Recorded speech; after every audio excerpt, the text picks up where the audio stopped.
நம்ம ஸ்கின் நல்ல க்ளோ ஆவறதுக்கு முகத்துல அப்ளை பண்ற கிரீம் மட்டும் போதாது. நம்ம சாப்பிட்ற உணவும் சத்தானதா இருக்கணும். எந்தவித கெமிக்கலும் யூஸ் பண்ணாம 100% இயற்கையான பொருளை வச்சு செய்யற ஏபிசி மால்ட் பண்ணலாமா?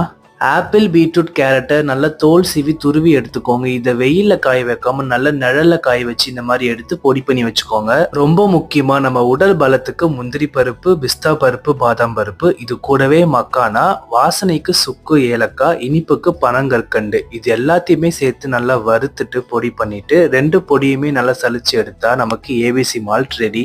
இந்த ப்ராசஸ் ரொம்பவே பெருசு, டைம் எடுக்கும்ன்றதால ரொம்பவே இயற்கையா பாரம்பரிய முறையில ஃபிட் அண்ட் ஃபுட் தமிழ் நமக்காக ரெடி பண்ணி கொடுக்குறாங்க. ஸ்கிரீன்ல தெரியற இந்த வெப்சைட் அண்ட் வாட்ஸ்அப் நம்பர்ல ஆர்டர் பண்ணி வாங்கிக்கலாம். நல்ல சூடான பால்ல 1 டேபிள் ஸ்பூன் ஏபிசி பவுடர் கலந்து டெய்லி குடிச்சிட்டு வாங்க. உங்களோட ஸ்கின் அண்ட் ஹெல்த்ல விசிபிளாவே சேஞ்சஸ் தெரியும். மறக்காம வாங்கி ட்ரை பண்ணி பாருங்க. பிராஸ் கிச்சனையும் ஃபாலோ பண்ணிக்கோங்க.